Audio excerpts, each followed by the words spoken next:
नमस्कार दोस्तों, मैं इंद्रजीत आप लोगों का हार्दिक स्वागत करता हूं। शिक्षक बंधुओं से अनुरोध है कि जो भी शिक्षक सीटेट की तैयारी कर रहे हैं, सेंट्रल टीचर एलिजिबिलिटी टेस्ट की तैयारी कर रहे हैं, वो अच्छे से तैयारी करें और अच्छे अंक प्राप्त करें। हमारा यही अनुरोध है कि आप समय का वेट नहीं करें कि फिर लॉकडाउन लगा हुआ है और फिर कब एग्जाम लेगा सीटेट, ठीक है, इसका आप कतई इंतजार नहीं करें। इंतजार आपको नहीं करना है, क्योंकि हो सकता है कि सीटेट पहले ही आपका वो डेट जो जुलाई में दिया हुआ है, ठीक है, उसी समय एग्जाम ले ले आपका। तो इसलिए मैं आपसे कहूंगा, मेरा अनुरोध है, आपसे रिक्वेस्ट है कि आप पढ़ते रहें। समय ये ना कहें, ये नहीं कहें कि वो परीक्षा नहीं लेगा तो फिर हम पढ़ाई नहीं करें, ठीक है, तो कोई फायदा नहीं होगा। हमारा आपसे अनुरोध है कि आप जी जान से लग जाएं, अभी से लग जाएं, ठीक है। जो समय बीत गया उसको छोड़िए, अभी जो समय है, ठीक है, इसमें आप बहुत बेहतर ढंग से कर सकते हैं और बहुत ही अच्छा नंबर भी प्राप्त कर सकते हैं, ठीक है। और आपका प्रतियोगी गुरुकुल में मैं हार्दिक स्वागत करता हूं। तो चलिए, सीटेट में हम आज देखेंगे मैथ का पेपर, ठीक है, मैथ का, जो कि जुलाई 2019 दिसंबर 2019 में पूछा गया है, ठीक है।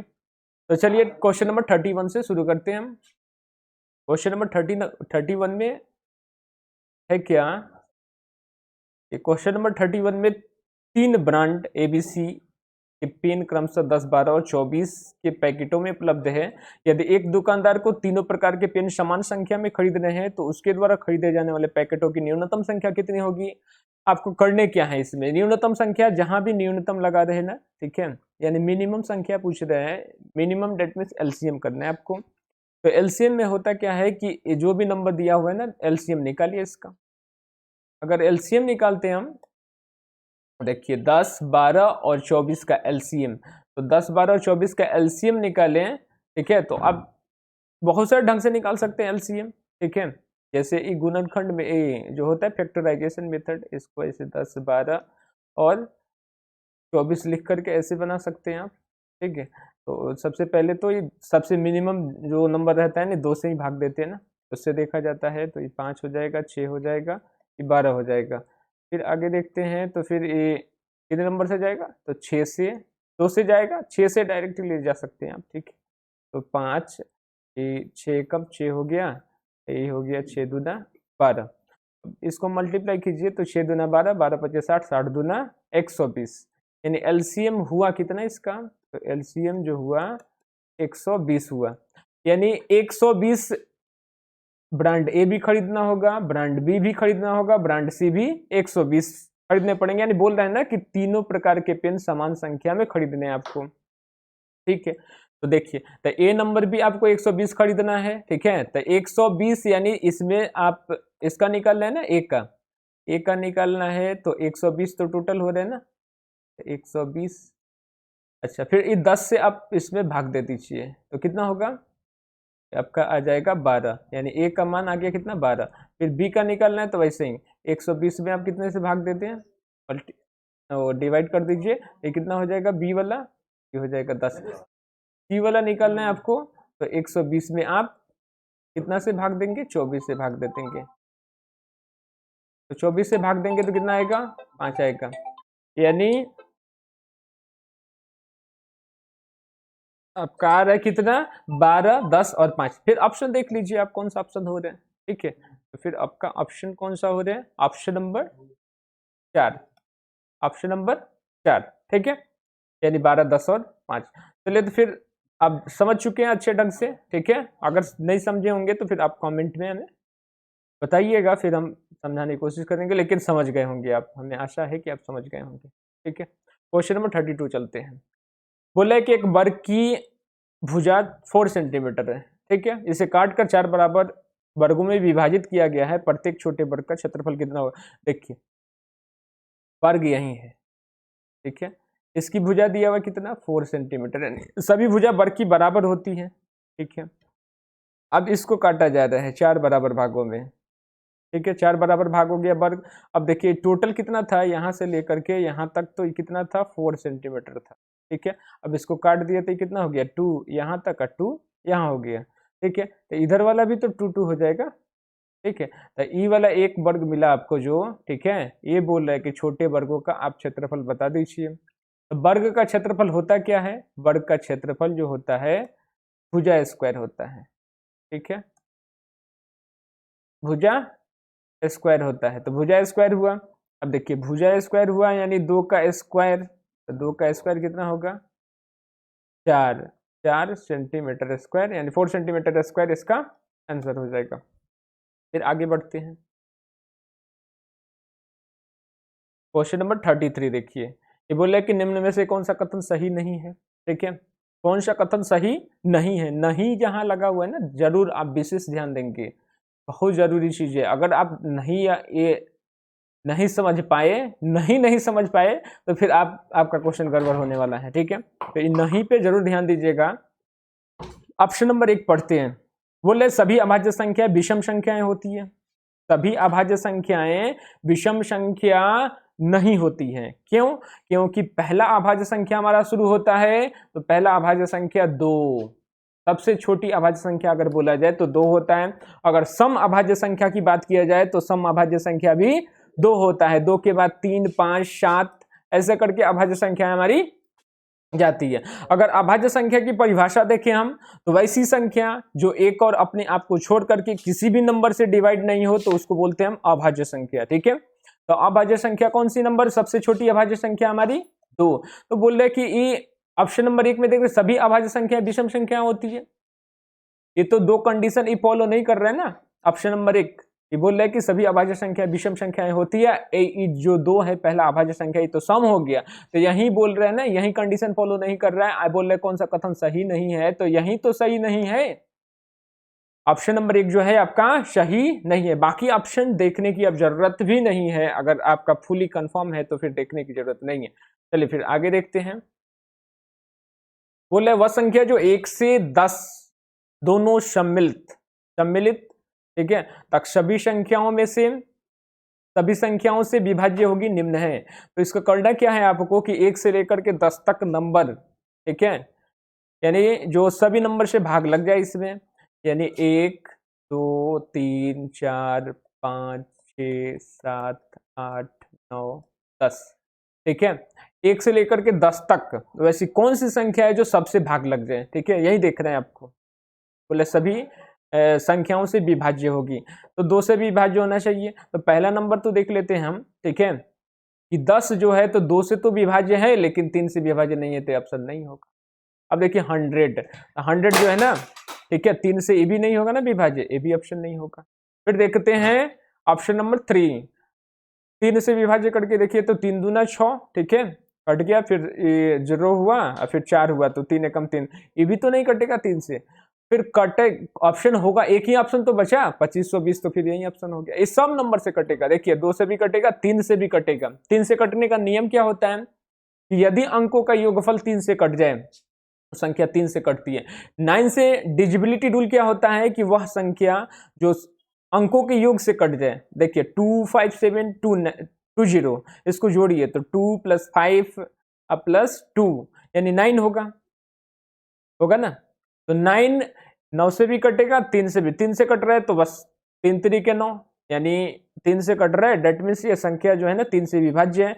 9 से देखेंगे तो फिर 9 ही आया ना इसका योग, इसका एडिशन कितना आया था 9 आया था, तो फिर 9 से भी कटेगा। फिर देख लेते हैं, तो फिर एक ही ऑप्शन है तो फिर ज्यादा दिमाग लगाने की नहीं, इस टोटल नंबर से कटेगा। 5 से भी कटेगा, 4 से 6 से 7 से 8 से 9 से टोटल नंबर से कटेगा। अब देखते हैं 35, समझ गए होंगे आप लोग।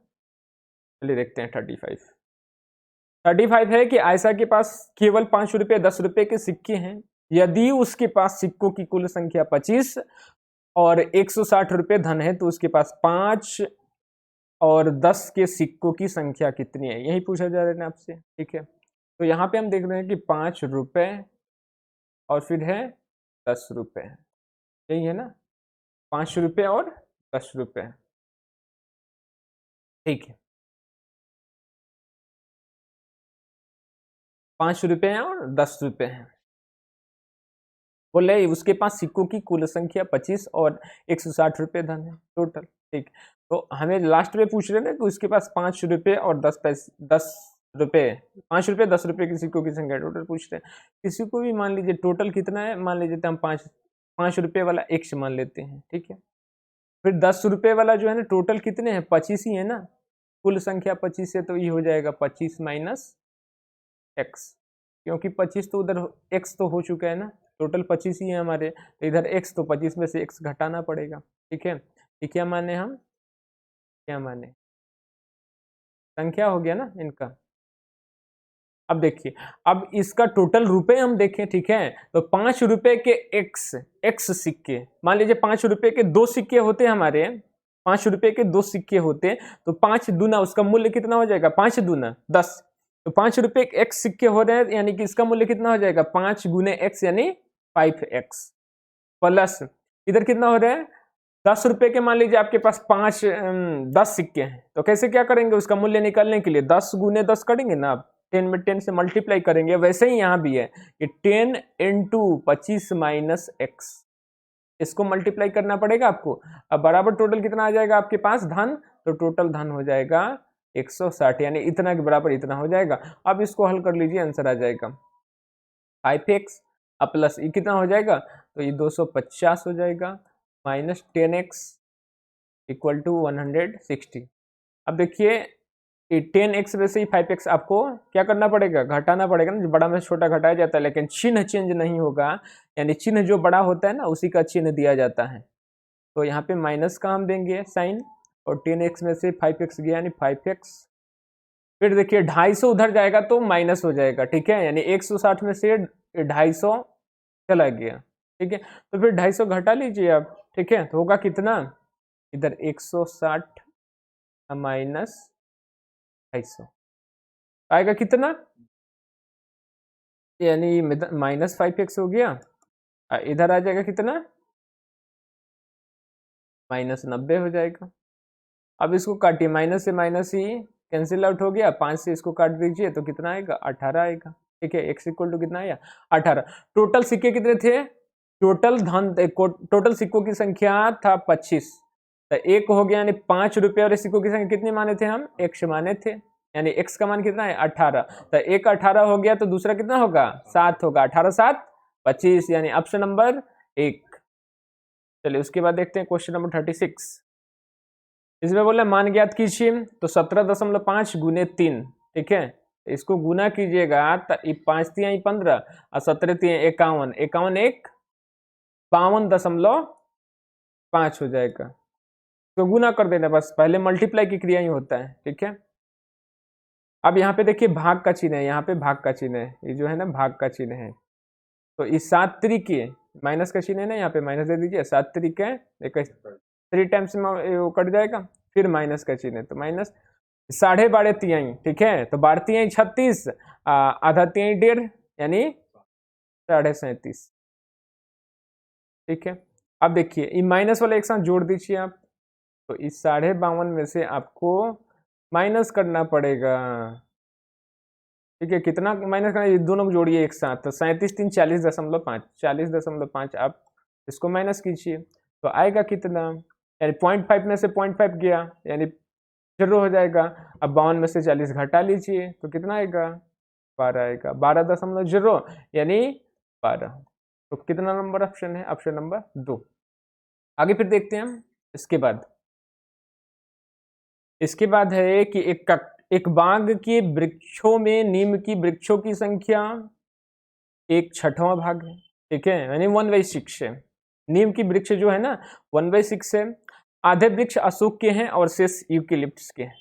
यदि नीम के वृक्षों की संख्या 5 है तो बाग में यूकेलिप्टस के वृक्ष कितने हैं, ठीक है, शुरू में ही दे चुका है यहाँ पे कि बाग में वृक्षों के नीम के वृक्षों की संख्या 1/6 भाग है, यानी टोटल वृक्ष को अगर आप x मानते हैं,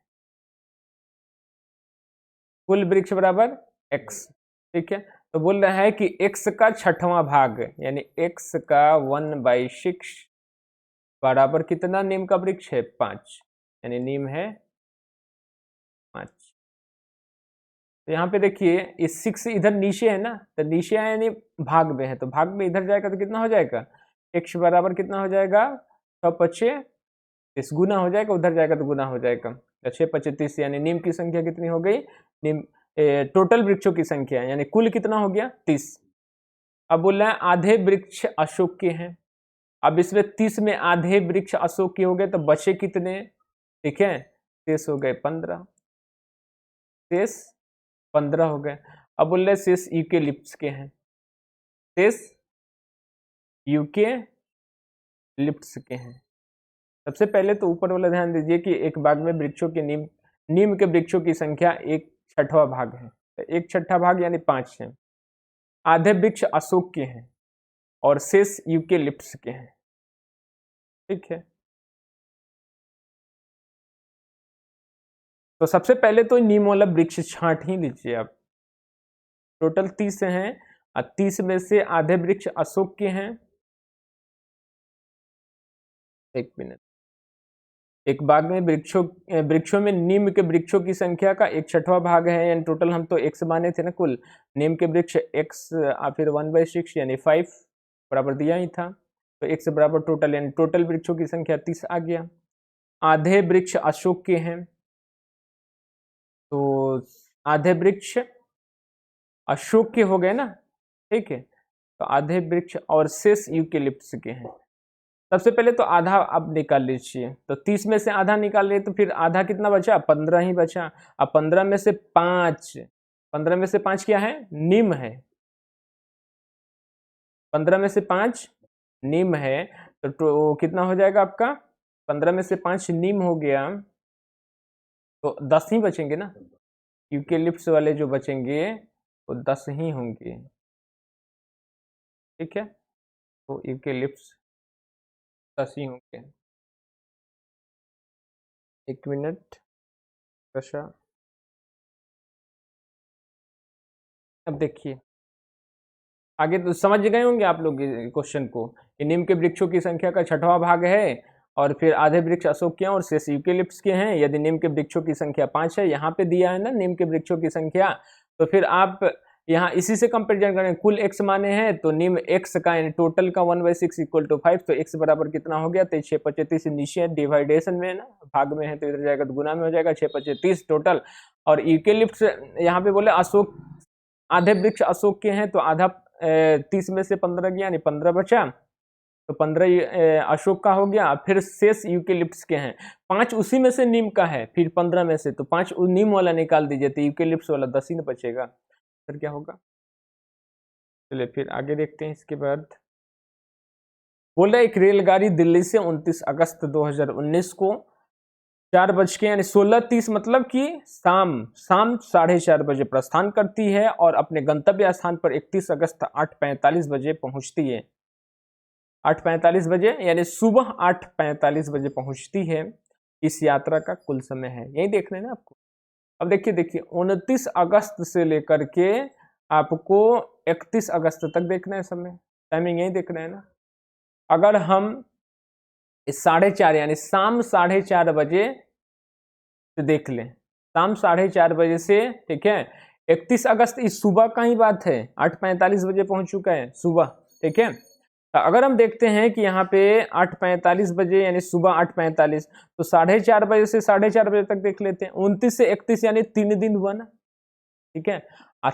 उस शाम को चली थी, आज सुबह ही देखना है ना, हमें 31 अगस्त को सुबह ही देखना है 4:30 बजे, तो फिर 4:30 बजे देखना है, तो क्यों नहीं हम 48 घंटा में से, यानी अगर आप 3 दिन लेते हैं तो 3 दिन यानी कितना हो जाएगा आपका, 2 ही दिन है ना, 29 से 31, अच्छा 2 ही दिन है, तो 2 दिन अगर लेते हैं आप, ठीक है, तो 24 दूना 48 घंटा पूरा पूरा हो जाता है, ठीक है। लेकिन हमें देखना कहाँ है कि 4:30 से यानी शाम 4:30 से लेकर के सुबह 8:45, ठीक है, तो शाम 4:30 से 29 अगस्त से अगर हम देखें, ठीक है, 31 अगस्त तक 4:30 बजे तक ही, शाम तक ही, ठीक है, तो कितने घंटे हो जाएंगे आपके, शाम को नहीं सुबह ही देख लीजिए आप, सुबह वाला देख लीजिए, ज्यादा आसान होगा, ठीक है। तो 3 दिन हो रहे हैं ना, 2 दिन हो रहे हैं, तो आपका 24 दूना 48 घंटा, 48 घंटा में से 12 घंटा आप हटा दीजिए, तो बचा कितना, 36 घंटा। यानी सुबह 31 अगस्त सुबह 4:30 बजे हम कितना हो रहा है, 36 घंटा। अब फिर 8:45 बजे जाना है आपको, यानी मॉर्निंग में ही जाना है ना, 8:45 बजे पहुंचते हैं आप, ठीक है। तो उधर हो गया 36 घंटा, और फिर 4:30 से 8:45, ठीक है। तो इधर कितना हो जाएगा आपका, 4 घंटा 15 मिनट, यानी 36 4 40 घंटा 15 मिनट, ठीक है। आंसर कौन सा हो जाएगा, ऑप्शन नंबर 4। फिर से समझ लीजिए एक बार फिर, 29 अगस्त से लेकर के 29 अगस्त 2019 4:30 बजे प्रस्थान करती है, यानी शाम में प्रस्थान करती है, 16:30 मतलब शाम में प्रस्थान करती है अपने गंतव्य स्थान पर। 31 अगस्त को 8:45 बजे पहुंचती है इस स्थान, इस यात्रा की कुल समय पूछ रहे आपसे। तो सिंपली आप, ठीक है, शाम 4:30 बजे 29 अगस्त है, इधर क्या है हमारा, सुबह है 8:45, तो वही हम सुबह ही देख लेंगे ना, ठीक है। 4:30 से 4:30 बजे सुबह, शाम यहाँ पर ले लीजिए आप, ठीक है। तो 29 अगस्त यानी 2 दिन पहले ले लीजिए आप, तो 24 दूना 48 घंटा हो गया, 12 घंटा पहले ही चाहिए, तो फिर 12 घटा दीजिए, 36 घंटा हो गया। यानी सुबह 31 अगस्त को हमारा हो गया कितना, 36 घंटे, और फिर 8:45 बजे पहुंचती है, तो 4 घंटा और 15 मिनट, 36 और 40 घंटे 15 मिनट ही लगेंगे। चलिए इसके बाद वाले देखते हैं। इसके बाद है, निम्नलिखित में से किसमें लंबाइयों को घटते क्रम में व्यवस्थित किया गया है, ठीक है। तो सबसे पहले आपको मालूम होना चाहिए यहाँ पे कि milli centi decimetre deca hecto kilometre क्या होता है, ठीक है। इसका कंसेप्ट आप पहले देख लीजिए।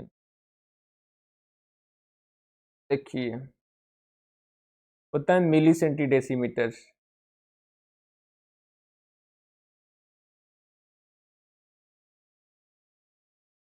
मिली सेंटी डेसीमीटर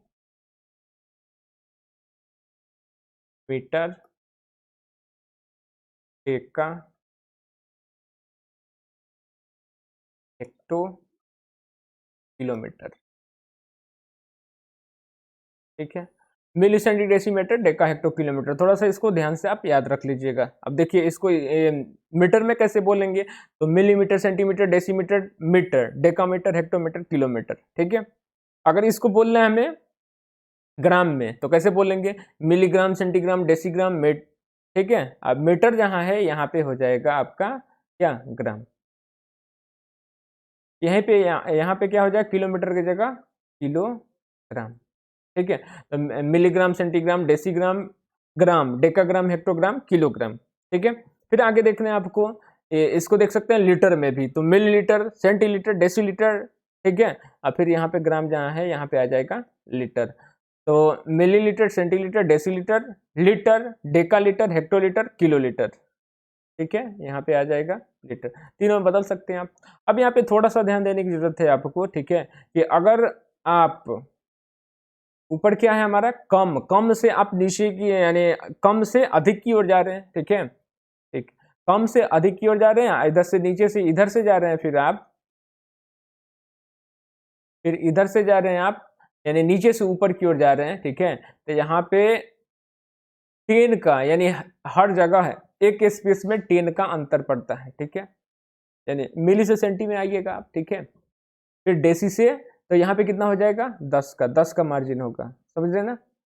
यानी एक सीढ़ी उतरते हैं या चढ़ते हैं, 10 का मार्जिन होगा, ठीक है, हर जगह 10 का मार्जिन, मार्जिन कितना होगा, 10 का। फिर यहाँ पे देखिए मल्टीप्लाई कहाँ करना है, ठीक है। अगर आप मिली सेंटी डेसीमीटर, इसको तो याद रख सकते हैं ना कि 100 सेंटीमीटर बराबर 1 मीटर, 100 सेंटीमीटर बराबर 1 मीटर होता है ना, 100 सेंटीमीटर बराबर 1 मीटर। क्यों हुआ 100 सेंटीमीटर बराबर 1 मीटर, इसको थोड़ा सा समझ लीजिए आप, क्यों हुआ। देखिए 100 सेंटीमीटर, सेंटीमीटर को हमें मीटर में बदलना है, तो क्या करना पड़ेगा, भाग देना पड़ेगा, ठीक है। क्यों भाग देना पड़ेगा, ठीक है, क्योंकि आप छोटे से बड़े में परिवर्तित कर रहे हैं, इसलिए भाग देना पड़ेगा, ठीक है। सेंटीमीटर क्या होता है, छोटा पैमाना होता है, मीटर क्या होता है, बड़ा पैमाना होता है। तो छोटे से बड़े पैमाने में बदलने के लिए आपको भाग देने पड़ेंगे, अब बड़े से छोटे पैमाने में बदलने के लिए गुना करने पड़ेंगे। यानी आप यही मिली सेंटर, यानी मिली सेंटी डेसीमीटर जो है ना आपका, यानी छोटे से बड़ा में नीचे की ओर उतर रहे हैं तो यहाँ पे क्या करना पड़ेगा, भाग देना पड़ेगा। अगर आप नीचे से ऊपर की ओर चढ़ रहे हैं तो क्या करना पड़ेगा, गुना करना पड़ेगा। थोड़ा सा कंसेप्ट समझ लीजिए, बहुत ही काम का चीज है। हर परीक्षा में, यानी कोई भी कॉम्पिटेटिव एग्जाम देने जाएंगे आप तो उसमें जरूरत है इसका, मेंसुरेशन से लेकर के, ठीक है। आप मेंसुरेशन में तो खासकर आपको तो मालूम ही होना चाहिए, ठीक है, कि आपको बहुत जानकारी वाला चीज है, इसको समझ लीजिए अच्छे ढंग से। अब देखिए निम्नलिखित में से लंबाइयों को घटते क्रम में व्यवस्थित करना है आपको, तो घटते क्रम में कौन सा है, ठीक है। तो एक ही पैमाने में बदल दीजिए आप, सेंटीमीटर को सबको सेंटीमीटर बदल दीजिए या तो मीटर में बदल दीजिए, ठीक है। तो यहाँ पे आसान होगा क्या आपका, हाँ ये भी थोड़ा सा देख लीजिए कि यहाँ पे 100 से यानी 100 सेंटीमीटर बराबर 1 मीटर क्यों हुआ, ठीक है। तो यहाँ पे 100 से भाग दिए हम, इस 100 से भाग दिए, इसको काटे तो आ गया 1 मीटर, मीटर में बदला ना, ठीक है। तो यहाँ पे देखते हैं कि मिली से हमें कौन सी बदलना था, मीटर, सेंटीमीटर से मीटर में बदलना था। तो सेंटी कहाँ है, यहाँ पे है, सेंटी यहाँ पे है, हमें मीटर में बदलना है। यानी कितने सीढ़ी नीचे जा रहे हैं, तो एक सीढ़ी और फिर दो सीढ़ी नीचे जा रहे हैं ना। तो 2 सीढ़ी मतलब कि 10 का मल्टीपल, 10 पे 1 पे 2 जीरो, 1 पे 2 जीरो। अगर 3 सीढ़ी नीचे जाते हैं हम, सेंटीमीटर से हमें डेकामीटर में बदलना होता है, तो कितने सीढ़ी नीचे जा रहे हैं, 1 2 3 सीढ़ी नीचे जा रहे हैं, मतलब कि 1 पे 3 जीरो से आपको भाग देना पड़ेगा। अगर हमें किलोग्राम से ग्राम में बदलना है, ठीक है, तो कैसे बदलेंगे हम, ये देखिए किलोग्राम है ना, हमें किलोग्राम, 1 केजी को बदल देना है कौन सी में, तो हमें बदल देना है ग्राम में, ठीक है। तो ये कैसे बदलेंगे आप, अब देखिए 1 केजी को ग्राम में बदलना है, कितने सीढ़ी आपको ऊपर जाना है, ऊपर जाना है तो क्या करेंगे, गुना करेंगे, ठीक है। तो ऊपर जा रहे हैं, 1 सीढ़ी हेक्टो, दूसरा सीढ़ी डेका, उसके बाद ग्राम कितना, तीसरा सीढ़ी चल रहे हैं ना, ठीक है। तो इसमें अगर आप कितना से गुना करेंगे, तो 1 गुने 1000 से गुना करना पड़ेगा। यानी 3 सीढ़ी ऊपर गए, यानी बड़ा से छोटा में बदलना है तो आपको क्या करना पड़ेगा, गुना करना पड़ेगा। 1000 से गुना किए तो कितना आ गया, 1000 ग्राम, ठीक है। ग्राम में बदल गया ना, 1 केजी बराबर कितना ग्राम होता है, 1000 ग्राम होता है। अच्छे ढंग से समझ गए होंगे आप। अब देखिए, अगर अब एक क्वेश्चन जो था वो समझ गए ना, फिर इसको मैं इरेज कर देता हूं। समझ में आ ही गया होगा। अगर नहीं समझ में आया हो तो कमेंट बॉक्स में आप जरूर हमें बताइएगा, मैं इसके लिए एक अलग से भी वीडियो बना दूंगा पैमाना वाला। अब देखिए क्वेश्चन आया हमारा,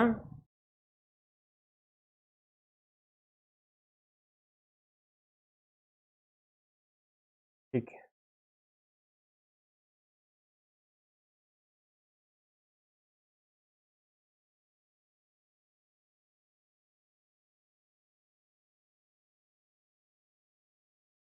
हाँ तो देखिए, ये बोल रहे हैं ना कि हमें घटते क्रम में भी व्यवस्थित करना है ना। यानी घटते क्रम डेट मीन्स कि आप बड़ा से छोटा छोटा छोटा ऐसे करके जाना है आपको, ठीक है। घटते क्रम में जाना है तो सबसे पहले बड़ा होना चाहिए ना। तो देखिए 8500 मिलीमीटर दे रहे हैं, एमएम डेट मीन्स मिलीमीटर। 8500 इसको एक ही पैमाने में बदल लीजिए आप, सेंटीमीटर में वही बदल लीजिए, तो बहुत ज्यादा बेटर रहेगा कि आप सेंटीमीटर में ही बदल दें, ठीक है। सेंटीमीटर में ही बदल लेते हैं इसको थोड़ा सा।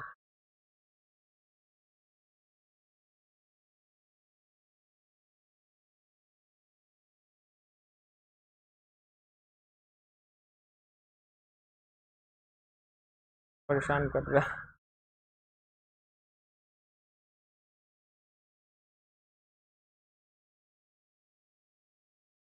सॉरी, थोड़ा सा देखिए पेन परेशान कर रहा है, क्या है?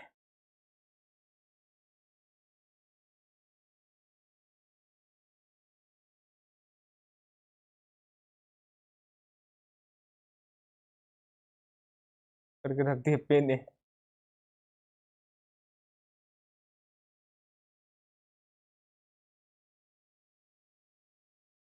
कलर बदल लेते हैं,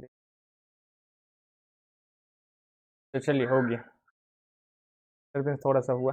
ठीक है, बोल रहे कि इसको घटते क्रम में लिखना है आपको, तो बड़ा से छोटा बदल लेना। ठीक है, तो 8500 mm है ना, तो हमें इस एक ही पैमाने में बदल दीजिए आप। सेंटीमीटर में तो सेंटीमीटर में ही सब कुछ, तो उससे समझ में आ जाएगा आपको कि क्या बदलना है हमें। अब देखिए, सबसे पहले ये 800 mm है ना, तो mm यानी डेट मीन्स मिलीमीटर। मिलीमीटर अभी हम बताए थे ना कि milli, centi, decimetre, deca, hecto, kilometre होता है। यानी मिलीमीटर के बाद क्या होगा, जस्ट सेंटीमीटर होगा। और आप ऊपर से नीचे की तरफ जा रहे हैं तो भाग देंगे ना, ठीक है, तो भाग देना पड़ेगा। ये कितना हो जाएगा आपका, 850 cm हो जाएगा इसके बदले में। ठीक है, इस सेंटीमीटर में तो है ही, इसको रहने दीजिए। अच्छा, ये भी सेंटीमीटर यहाँ तक है ना, ठीक है, तो 800 सेंटीमीटर फिर 8 mm। ठीक है, तो इसको तो कितना हो जाएगा, 800.8 cm हो जाएगा। ये भी बदल गया। अब फिर देखिए, इसके बाद है तीसरे नंबर पे कि 80 dm plus dm, that means क्या हो जाएगा, डेसीमीटर। ठीक है, मिली, सेंटी, डेसी होता है ना, डेसीमीटर प्लस 8 सेंटीमीटर। तो 80 डेसीमीटर, डेसीमीटर को सेंटीमीटर बदलना है, यानी आपको, ठीक है, यानी बड़ा से छोटा में बदलना है तो गुना करना पड़ेगा ना। ठीक है, तो 80 डेसीमीटर प्लस 8 डेसीमीटर, ये कितना हो जाएगा आपका, 808 सेंटीमीटर हो जाएगा। 808 सेंटीमीटर हो जाएगा। अब फिर कितना है, 8 मीटर। 8 मीटर, मीटर को बदलिएगा तो कितना होगा, मिली को मीटर को सेंटीमीटर बदलना है। ठीक है, मिली, सेंटी डेसीमीटर, यही होता है ना, मिली, सेंटी, डेसीमीटर, यानी 2 स्थान नीचे जा रहे हैं आप। ठीक है, और फिर क्या, मीटर को हमें सेंटीमीटर बदलना है, 100 से यहाँ पे क्या करना पड़ेगा, गुना करना पड़ेगा। तो ये 800 इसके बदले में हो जाएगा कि 800 सेंटीमीटर। अब हमें देख लेना है कि ये घटते क्रम में हो रहा है कि नहीं। 850 सेंटीमीटर, 800.8 सेंटीमीटर, उसके बाद देखिए 808, यानी छोटा के बाद फिर बड़ा आ गया, घटते क्रम में नहीं जा रहा है ऑप्शन। ठीक है, तो इसी पे आप देख लीजिए कि सबसे बड़ा कौन सा है, तो ये वाला। ठीक है, 850, तो 850 यानी ऑप्शन आप ढूंढ लीजिए इसी से। ठीक है, ज्यादा देखने की जरूरत नहीं है, काहे कि यही हर ऑप्शन में नहीं, हर ऑप्शन में यही नहीं दिया होगा। फिर इसको देख लेते हैं, आगे भी देख लेते हैं। ठीक है, ये देखिए 80 डेसीमीटर अब प्लस 8 सेंटीमीटर। डेसीमीटर को मीटर में बदलने, सेंटीमीटर में बदलने के लिए आप जानते हैं कि सेंटीमीटर से जस्ट नीचे होता है डेसीमीटर, मिली, सेंटी, डेसी। ठीक है, तो इसको बदलने के लिए क्या हो जाएगा, 800 यानी 10 से गुना करना पड़ेगा, तो ये हो जाएगा 800 अब प्लस सेंटीमीटर है ही, तो 808 सेंटीमीटर ये हो गया। इसके बदले में ये कितना है, 8 मिलीमीटर है ना, तो इसमें 10 से भाग देना पड़ेगा। अब देखिए ये 808 है, ये 850, तो बढ़ते क्रम में हो गया, तो ए भी ऑप्शन नहीं है, ए भी ऑप्शन नहीं होगा। ये 8 मीटर। ठीक है, इधर देखिए 8500, 8 मीटर मतलब सेंटीमीटर बदलिएगा तो 100 से गुना करेंगे ना, तो 800 सेंटीमीटर हो जाएगा। उसके बाद इसको बदलिएगा डेसीमीटर को सेंटीमीटर में, तो कितना करना पड़ेगा, 10 से गुना करना पड़ेगा ना, तो ये हो जाएगा 808 सेंटीमीटर। ये भी तो क्या होगा, बढ़ते क्रम में जा रहा है, तो ऑप्शन होगा कौन, ऑप्शन नंबर 4, यानी 8500 यानी 8.8 सेंटीमीटर।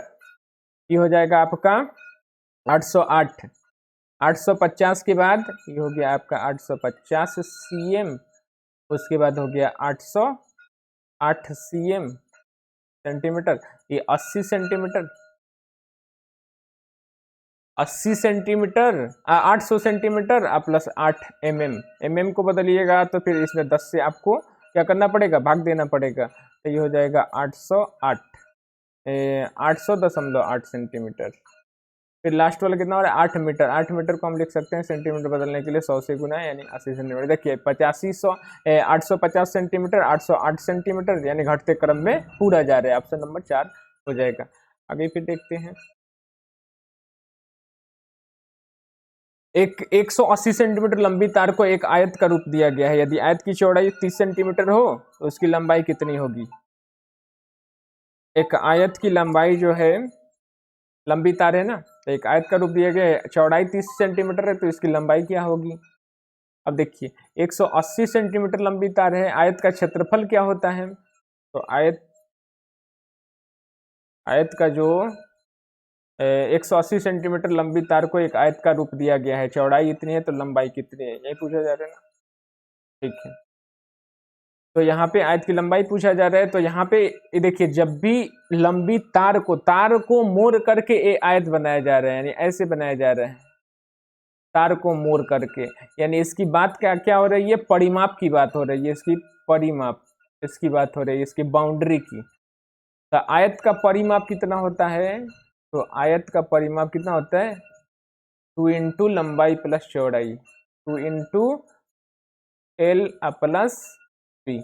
इसका परिमाप दिया हुआ है 180 सेंटीमीटर को ही मोड़ रहे हैं ना, तो 180 सेंटीमीटर इसका परिमाप हो जाएगा। 2 इंटू लंबाई प्लस चौड़ाई कितना है, 30 से।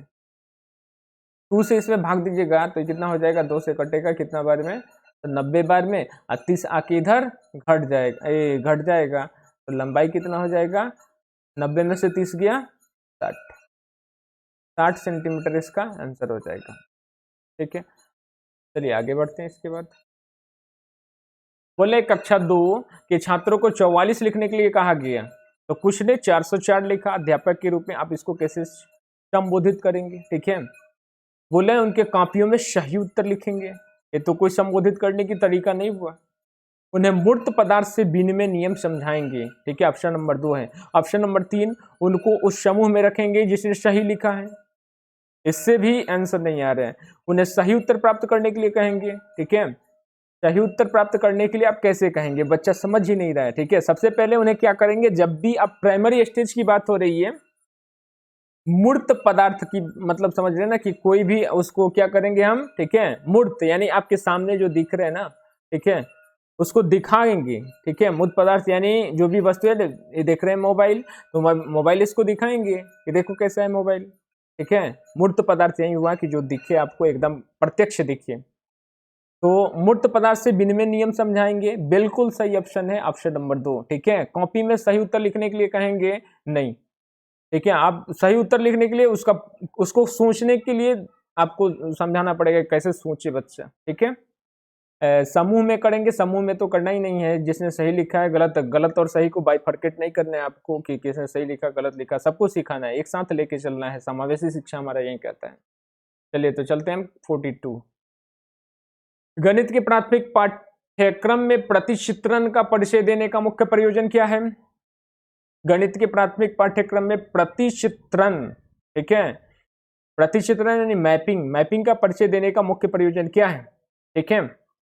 देखिए इसका मुख्य प्रयोजन क्या हो सकता है। सबसे पहले तो ये ढूंढेंगे ना कि त्रिबिंब विचार क्षमता को प्रोत्साहित देना, अनुपातिक विवेचन को प्रोत्साहित देना, विषय को सरल और रुचिकर बनाना, ठीक है, और संख्याओं की निरसता को समाप्त करना, ठीक है। यहाँ पे लगता है ना कि सब ऑप्शन सही है, आपको देखने से यही लग रहा होगा, ठीक है, लेकिन सब ऑप्शन आपको स्ट्रॉन्ग ऑप्शन चुनना है इसमें प्रतिचित्रण के रूप में, ठीक है। ये बोले त्रिविमीय विचार क्षमता को, ठीक है, प्रोत्साहन देना, ठीक है। उसके बाद में अनुपातिक विवेचन को प्रोत्साहन देना।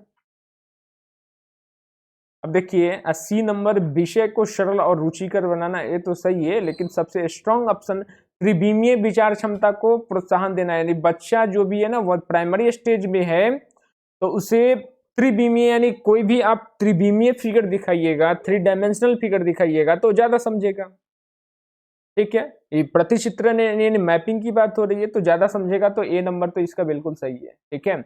अनुपातिक विवेचन को प्रोत्साहन देना, अनुपातिक विवेचन यानी बाइफरकेट करके समझाना कि देखो ये कितना है हमारा किसी भी चीज का मॉडल, ठीक है, मॉडल दिखा रहे हैं ना उसको, तो अनुपातिक विवेचन है, उसको बाइफरकेट करके समझा रहे हैं आप, तो ए भी सही है हमारा, ठीक है। अब देखिए यहाँ पे विषय को सरल और रुचिकर बनाना, ये भी सही है, लेकिन फिर ऑप्शन देखेंगे, ऑप्शन के अनुसार ही देना पड़ेगा। संख्याओं की निरस्ता को समाप्त करना, ये भी सही है। सही होने के लिए सभी ऑप्शन सही है, लेकिन आपको सबसे ज्यादा स्ट्रॉन्ग कौन से हो रहे हैं, तो ए और बी किस ऑप्शन में दिए हुए हैं, ऑप्शन नंबर 3 जो है ना यही सही होगा आपका। चलिए इसके बाद देखते हैं। बोले एनसीएफ 2005 के अनुसार निम्नलिखित में से कौन से विषय प्राथमिक विद्यालय में गणित पाठ्यक्रम का भाग नहीं है, यही पूछ रहे हैं ना। अब देखिए हमें 5वीं क्लास तक, ठीक है, ये टाइलिंग जो है ना, चॉपर, ये समझाना ही है, सममिति सिमेट्री समझाना ही है, प्रतिरूप पैटर्न समझाना है, रेशियो तो 6ठी क्लास से शुरू होता है, तो ये ऑप्शन नहीं होगा, ठीक है, ये बोल रहे हैं नहीं, कौन सा भाग नहीं है, यही तो ढूंढना था। नहीं है मतलब कि यही सही होगा, यही सही होगा, ऑप्शन नंबर 4। चलिए फिर देखते हैं आगे। सूत्र का प्रयोग किए बिना अध्यापक निम्नलिखित में से किन साधनों शिक्षण अधिगम सामग्री का प्रयोग यह दर्शाने के लिए कर सकता है कि विभिन्न आयामों वाले दो आयतों का क्षेत्रफल समान हो। ठीक है, तो समान करना है ना क्षेत्रफल, यह दर्शाने के लिए यह कर सकता है कि विभिन्न आयामों वाले दो आयतों का क्षेत्रफल समान हो सकता है। तो क्षेत्रफल समान करने के लिए आपको ग्राफ पेपर तो चाहिए, ठीक है, धागा की जरूरत नहीं है, ठीक है। ऑप्शन देख लीजिए, केवल बी, केवल जहां लगा रहे ना केवल वाला, ठीक है, मतलब ये अक्षरशः गलत ही होता है, ठीक है, तो केवल वाला पहले ही छांट दीजिए आप। आगे देखिए बी और डी, यानी ग्राफ पेपर और टाइल, ठीक है। ए और डी पैमाना, ग्राफ पेपर तो बिल्कुल चाहिए ही चाहिए, ठीक है। बी तो होना ही चाहिए, तो बी किस ऑप्शन में है, केवल बी तो नहीं होगा, ग्राफ पेपर और टाइल दोनों चाहिए, यानी बी और डी ऑप्शन नंबर 2। आगे फिर देखते हैं, बोले निम्नलिखित में से गणित में उपलब्धि कम होने का कारण क्या हो सकता है। ठीक है, लिंग, बोले गणित में उपलब्धि कम होने का कारण क्या हो सकता है, लिंग कोई मायने नहीं रह सकता है कि ये लड़का है तो गणित अधिक जानेगा, फिर लड़की है तो कम जानेगी, ऐसा कोई बात नहीं है। ठीक है, जो जिसको रुचि हो, ठीक है, वो अच्छे ढंग से उसको जान सकता है, समझ सकता है। ठीक है, सामाजिक संस्कृति पृष्ठभूमि, ये भी नहीं होगा। गणित का स्वरूप व्यक्ति की स्वाभाविक क्षमता, ठीक है, स्वाभाविक क्षमता। तो सबसे पहले बोल रहा है कि निम्नलिखित में से गणित में उपलब्धि कम होने का कारण क्या हो सकता है, तो लिंग तो होगा नहीं, ठीक है, कम होने का कारण। सामाजिक सांस्कृतिक पृष्ठभूमि, ये भी नहीं होगा।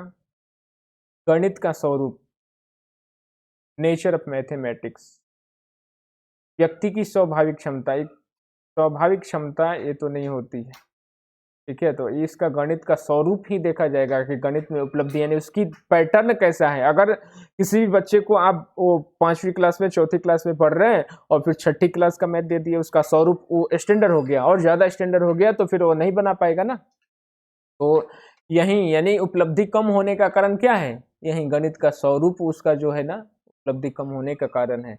आगे फिर देखते हैं कि यह समझाने के लिए 1/4 1/3 से छोटा है, निम्नलिखित में से कौन सी योजना सबसे अधिक उपयुक्त है। एलसीएम यानी बोले लघुत्तम समापवर्तक विधि का प्रयोग करना, कागज के पट्टियों का। आप अपने आप को समझिए थोड़ा सा कि आप 4ठी 5वीं क्लास में पढ़ रहे थे, ठीक है, तो आपको ऑप्शन के अनुसार कौन सा ऑप्शन सबसे ज्यादा सटीक आप समझ पाएंगे, लघुत्तम समझ पाएंगे आप उतने ढंग से। ये बोल रहे कि सबसे छोटे समझाने के लिए 1/4 1/3 से छोटा है, कौन सी योजना सबसे अधिक उपयुक्त है, तो लघुत्तम से समझ पाएंगे आप, कागज के पट्टियों का प्रयोग करके समझ पाएंगे, या डाइनिंग बॉक्स का उपयोग करके प्रयोग करके, या संख्या चार्ट का प्रयोग करके। सबसे सिंपल ऑप्शन कागज के पट्टियों का प्रयोग करके आपको बताया जा सकता है, यानी 4ठी 5वीं क्लास के बच्चों को, कि 1/4 से 1/4 1/3 से छोटा है। सबसे उपयुक्त जो ऑप्शन होगा ऑप्शन नंबर 2 ही होगा, ठीक है। ऑप्शन नंबर कितना होगा, 2 होगा। आगे फिर देखते हैं बाकी एलसीएम, ये संख्या चार्ट, डाइनिंग ब्लॉक्स, ठीक है, ये थोड़ा सा स्टैंडर्ड हो जाता है, ठीक है। ये प्राथमिक पे ही सोचेंगे आप, प्राथमिक का दे रहे हैं तो फिर प्राथमिक का ही सोचना पड़ेगा, और ज्यादा बेटर ऑप्शन आपका यही होगा, कागज कहीं भी उपलब्ध हो जाएगा। आगे फिर देखते हैं प्राथमिक कक्षाओं में बच्चों को गणित पढ़ाने के लिए बनाई जाने वाली पाठ्य योजना का निम्नलिखित में से कौन सा अति महत्वपूर्ण पहलू है, अति महत्वपूर्ण, ठीक है। आपको बोल रहे क्या, प्राइमरी स्टेज में बच्चों को गणित पढ़ाने के लिए पाठ्य योजना का निम्नलिखित में से कौन सा अति महत्वपूर्ण पहलू है, तो पाठ्य पुस्तक के अनुक्रम का अनुसरण करना, ठीक है। ये बोल रहे कि उसका सीक्वेंस का अनुसरण करना। आगे फिर देखते हैं ऑप्शन नंबर 2, गणितीय संकल्पनाओं को संरचनात्मक ढंग से प्रस्तुत करना। आगे फिर देखते हैं, ये देखिए ऑप्शन आपको लगेगा कि सब सही है, ठीक है, लेकिन उसमें बेटर स्ट्रॉन्ग ऑप्शन चुनना है आपको। विद्यार्थियों को अवसर देना कि वे संकल्पनाओं की संरचना करें, देखिए जब भी अवसर देने वाली बात है तो उस पर थोड़ा सा ज्यादा ही ध्यान दीजिएगा आप। यहाँ पे लिखा है ना अवसर देना, विद्यार्थियों को अवसर देना, यानी जब उनको अवसर देंगे, बच्चों को अवसर देंगे तो कुछ ज्यादा ही सीखेंगे वो अपने ज्यादा क्रिएटिव होंगे कि कैसे कैसे क्या करना है। तो अवसर देने वाला ऑप्शन ठीक है वो ज्यादा ही सही होता है। विद्यार्थियों को अवसर देना की वे संकल्पनाओं यानी कंसेप्ट की संरचना करें, बहुत ज्यादा बेटर ऑप्शन है बाकी ऑप्शन से। ठीक है तो ऑप्शन नंबर 3 हो जाएगा अवसर देना। ठीक है उसमें सही होता है, अक्सर आप थोड़ा सा ध्यान देंगे। ठीक है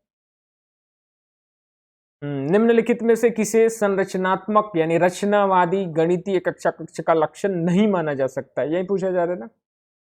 क्या रचनावादी गणितीय कक्षा कक्ष का लक्षण नहीं माना जा सकता? गणित के अधिगम में भाषा और संवादों की भूमिका पर उचित ध्यान दिया जाता है। गणित के अधिगम में भाषा और संवादों की भूमिका पर उचित ध्यान दिया जाता है। अब देखिए भाषा संवाद की बात है तो गणित की कक्षा में ज्यादा भाषा और संवाद की जरूरत नहीं है। आपको मैथ पढ़ाना है तो फिर उसमें ज्यादा भाषा की जरूरत नहीं होती है। भाषा की जरूरत होती है थोड़ा बहुत, उतना ज्यादा नहीं। अध्यापक स्वीकार करता है कि दी गई अन्योन्य क्रिया को विभिन्न विद्यार्थी अलग अलग प्रकार से समझ सकते हैं, ये भी सही है। ऊपर वाला लेकिन भाषा ठीक है उसको पहले रखेंगे कि वो गलत हो सकता है। ठीक है नहीं है लक्षण नहीं माना जा सकता है वो। लेकिन 2 नंबर है कि अध्यापक स्वीकार करता है कि दी गई अन्योन्य क्रिया को विभिन्न विद्यार्थी अलग अलग प्रकार से समझ सकते हैं, ये बिल्कुल सही है कि अलग सभी को समझने का अलग अलग पैटर्न होता है। प्राथमिक स्तर पे आकलन के लिए विषय परक प्रकार की परीक्षा का उपयोग किया जाता है। प्राथमिक स्तर पर आकलन के लिए विषय परक प्रकार की परीक्षा का उपयोग किया जाता है। विषय परक प्रकार की परीक्षा का उपयोग किया जाता है। ठीक है चौथा ऑप्शन देखते हैं। गणित और दूसरे पाठ्येतर क्षेत्रों के बीच संबंधों को उजागर किया जाता है, बिल्कुल सही है कि गणित और दूसरे पाठ्येतर क्षेत्रों के बीच संबंधों को उजागर किया जाता है। तो अब इसमें से हमें ऑप्शन ढूंढना है। क्वेश्चन था कि संरचनात्मक यानी रचनावादी गणितीय कक्षा कक्ष का लक्षण नहीं माना जा सकता है। तो देखिए यहाँ पे आपको ढूंढना है ना, तो सबसे पहले तो परीक्षा जहां भी आ जाए तो बच्चे दूर भागते हैं परीक्षा से, समझ रहे हैं आप। परीक्षा से कोई भी दूर भागता है, परीक्षा देना नहीं चाहता है जल्दी। ठीक है तो बोल रहा है कि प्राथमिक स्तर पर आकलन के लिए विषय परक प्रकार की परीक्षा का उपयोग किया जाता है। यही सबसे लक्षण यही नहीं माना जाएगा, बाकी सब सही ऑप्शन है कि गणित के सबसे वीक ऑप्शन जो है ना यही है, यानी यही सही होगा। नहीं कह रहा था यहाँ पे। अब देखिए ऑप्शन नंबर 1 गणित के अधिगम में भाषा और संवादों की भूमिका पर उचित ध्यान दिया जाता है। ठीक है भाषा सबसे स्ट्रॉन्ग ढूंढना है हमें कि मतलब यहाँ पे नहीं बोल रहा था तो यहाँ पे सबसे स्ट्रॉन्ग कौन सा होगा, जो सबसे वीक होगा, जो सबसे वीक होगा वही सबसे स्ट्रॉन्ग होगा। तो ऑप्शन नंबर 3 ही तो होगा। ठीक है आगे फिर देखते हैं। क्वेश्चन नंबर 49 निम्नलिखित में से कौन से कथन की सहमति गणित के संरचनात्मक यानी रचनावादी दृष्टिकोण से की जा सकती है? गणित तथ्यों को सीखने के बारे में है। गणितज्ञों से सच्चाई का आविष्कार अपेक्षित होना चाहिए। गणित ऑप्शन नंबर 3 गणित पूर्णतः विषय परक है। ऑप्शन नंबर 4 मानस दर्शन गणित का महत्वपूर्ण पहलू है। थोड़ा सा आप ठीक है हिंदी तो पढ़े, ठीक है जब जो भी ऑप्शन समझ में नहीं है ना उसका इंग्लिश थोड़ा सा देखें। ठीक है मानस दर्शन, यहाँ पे देखिए बहुत अच्छा शब्द आया है मानस दर्शन गणित, बहुत अच्छा है। ठीक है कि किसी भी चीज को आप विजुअलाइज करें, मानस दर्शन डेट मीन्स विजुअलाइजेशन। ठीक है तो विजुअलाइजेशन इसका अंग्रेजी देखिए, यहाँ पे अंग्रेजी जो होगा विजुअलाइजेशन। ठीक है देखिएगा विजुअलाइजेशन दिया हुआ है ना ऑप्शन में, यहाँ पे दिया हुआ है विजुअलाइजेशन। मानस दर्शन डेट मीन्स विजुअलाइजेशन, तो विजुअलाइजेशन हो रहा है ना, तो विजुअलाइजेशन यानी सबसे अच्छा ऑप्शन। ठीक है और रचनावादी दृष्टिकोण से की बात की जा रही है ना गणित में। ठीक है तो जितने आप 1 से 5वीं की स्तर के बच्चों की बात कर रहे हैं आप, तो मानस दर्शन में विजुअलाइजेशन करके पढ़ाएं तो बहुत अच्छे ढंग से यानी रचनावादी दृष्टिकोण का प्रयोग आप कर रहे हैं। ऑप्शन नंबर 4 इसका सबसे स्ट्रॉन्ग ऑप्शन है। ठीक है फिर आगे देखते हैं। निम्नलिखित में से कौन सा क्रियाकलाप बच्चों में त्रिविम समझ को विकसित करने के लिए अधिक उपयुक्त है? ठीक है, त्रिविम समझ को विकसित करने के लिए सबसे अधिक उपयुक्त कौन सा है? बोतल की ऊपरी दृश्य को चित्रित करना। अब देखिए, बोतल की ऊपरी दृश्य को अगर आप चित्रित कर रहे हैं तो वहां पे 3 डायमेंशनल फिगर बनेगा, यानी त्रिविमीय समझ बोल नहीं रहा है। ठीक है, तो ऐसा ही लग रहा है ऑप्शन। आगे भी पढ़ लेते हैं। मानचित्र पर शहरों का स्थान निर्धारित करना, ये तो प्लेन सरफेस बन जाएगा ना आपका। मानचित्र शहरों का स्थान पर निर्धारण करना, इससे नहीं होगा, त्रिविमीय में नहीं बनेगा। चंद्रमा के उदय होने का समय लिखना, समय से इसमें क्या रिलेशन है? इसलिए ऑप्शन नंबर 2 नहीं होगा, 3 नहीं होगा। संख्याओं को संख्या रेखा पर निरूपित करने से इसमें भी नहीं होगा। तो होगा क्या कि बोतल का आप ऊपरी दृश्य को बनाएंगे, चित्रित करेंगे, त्रिविमीय फिगर बन जाएगा। ऑप्शन नंबर 1 सही है। फिर आगे देखते हैं इसके बाद।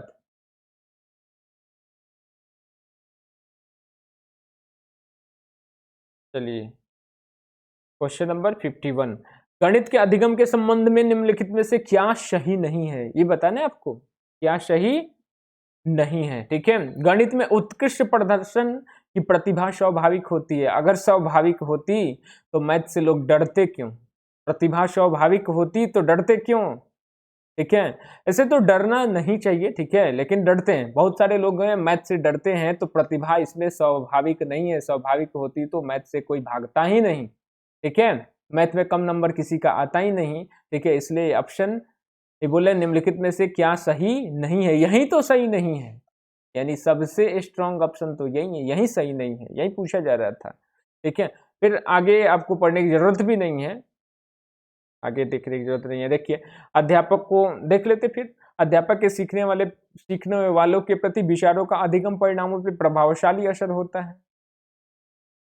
ठीक है, ये तो सही है। विद्यार्थियों की सामाजिक आर्थिक पृष्ठभूमि की गणित के निष्पादन पे असर होता है, एकदम होता है। सामाजिक आर्थिक, अब जहां भी जाइएगा गणित का प्रयोग होता है। अच्छा, विद्यालय में दिए जाने वाले निर्देशों की भाषा का असर बच्चों के गणित प्रदर्शन पे हो सकता है, एकदम हो सकता है।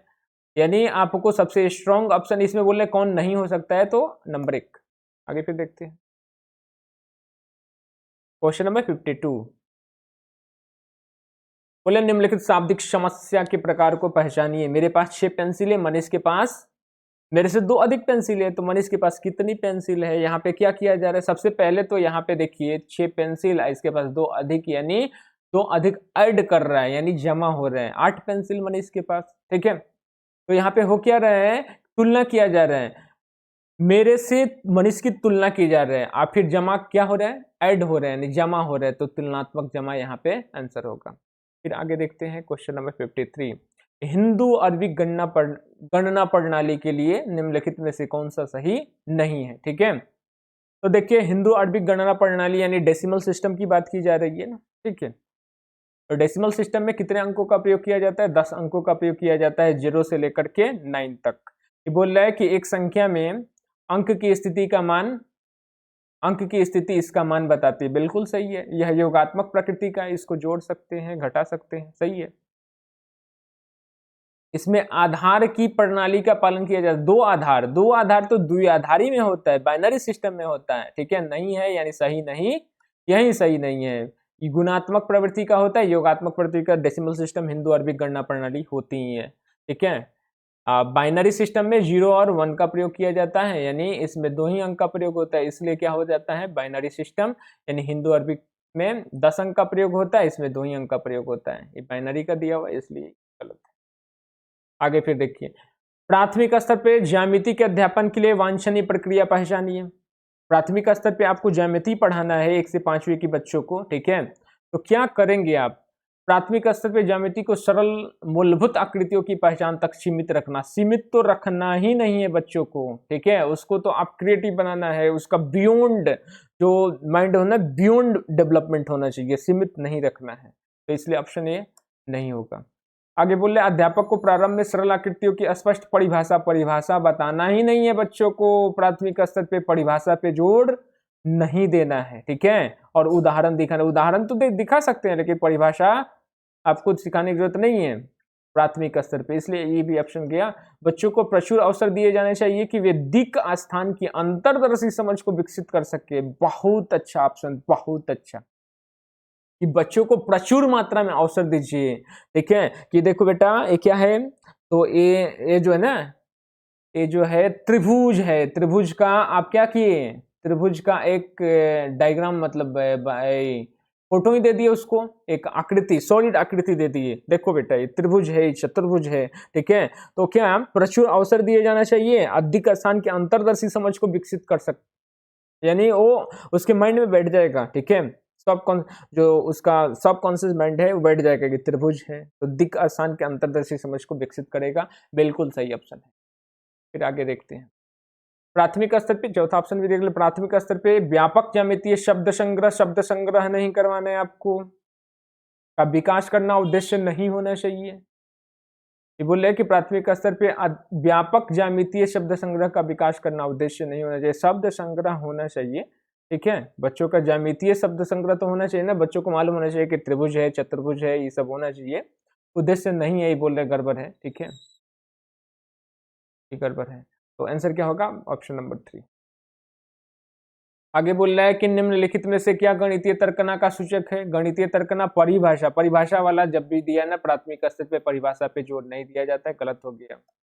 आगे बोल रहे हैं गणितीय प्रक्रिया की तर्क संगतता देने की क्षमता। ठीक है, आगे ऑप्शन है परिकलन की निपुणता की क्षमता। परिकलन में निपुणता यानी कैलकुलेशन में, कोई जरूरी नहीं है कि प्राथमिक स्तर में बच्चा एकदम निपुण हो जाए कैलकुलेशन में, ये भी गड़बड़ हो गया। विभिन्न परिस्थितियों में सही सूत्रों का स्मरण करने की, स्मरण करना, संस्मरण करना, ये सब गलत होता है। ठीक है, स्मरण नहीं करवाना है बच्चों को, स्मरण कराने की जरूरत नहीं है। ठीक है, रट्टू नहीं बनाना है, ये भी गलत। तो होगा क्या, गणितीय प्रक्रिया की तर्क संगतता देने की क्षमता यानी रीजनिंग एबिलिटी बढ़ा देना है, ऑप्शन नंबर 2 बिल्कुल सही है। आगे फिर देखते हैं, ये देखिए सुपर बाजार में सब्जियों की सूची मूल्य है। ठीक है, सुपर बाजार में सब्जियों की सूची मूल्य निम्नलिखित है। वस्तु है टमाटर है, आलू, गाजर। ठीक है, टमाटर, आलू, गाजर, लौकी, मिर्च, नींबू। ठीक है, उसकी मात्रा दी हुई है। बोल रहा है कि संजय ने हाफ के जी टमाटर ले लिया, तो टमाटर 40 रुपए के जी है ना, और हाफ के जी लिया है तो कितना हो जाएगा टमाटर, टमाटर जो हो जाएगा आपका 20 रुपए का हो जाएगा।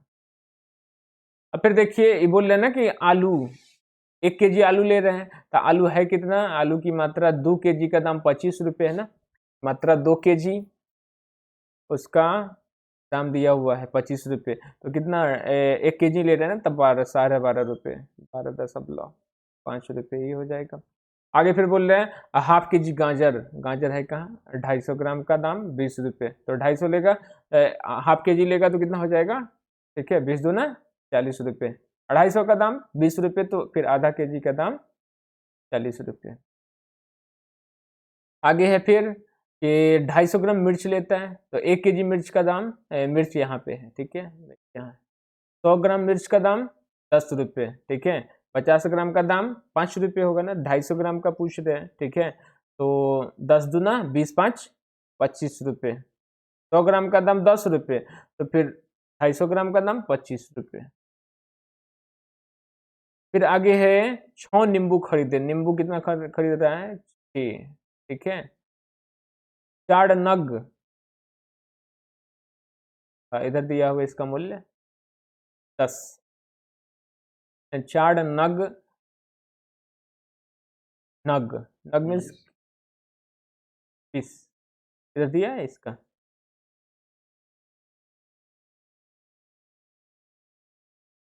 कभी इसको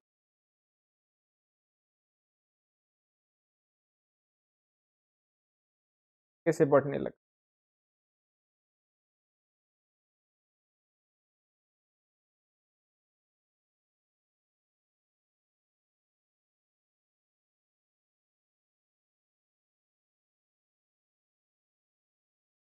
एक मिनट सॉरी।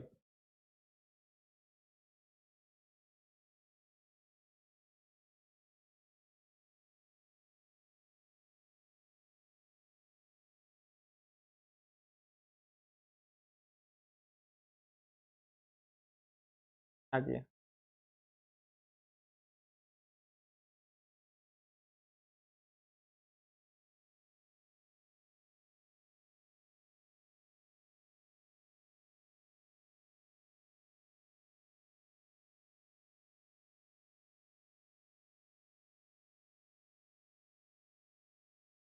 थोड़ा सा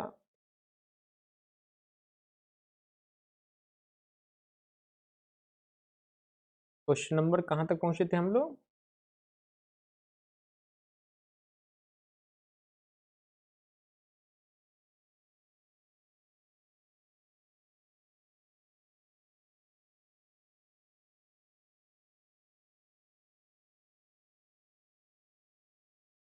फिफ्टी सिक्स। पद क्या लिया है? मिर्च 25 रुपये का हो गया, और फिर लिया है 6 नींबू। 6 नींबू। इधर देखिए, नग मतलब जब भी हिंदी समझ में नहीं आता इंग्लिश फिर देख लीजिएगा। तो 4 पीस, यानी पीस, नग का मतलब क्या होता है? पीस। तो 4 पीस का दाम कितना है? 10 रुपये। तो फिर 2 पीस का दाम कितना होगा? 5 रुपये। तो कितना ले रहे हैं? 6 पीस ले रहे हैं ना, 6 नींबू ले रहे हैं ना, तो कितना हो जाएगा? 10×5 = 15 रुपये हो जाएगा। फिर लौकी भी लिया है ना, लौकी लिया है इधर, टमाटर, आलू, गाजर, मिर्च और नींबू, ठीक है, यही लिया है।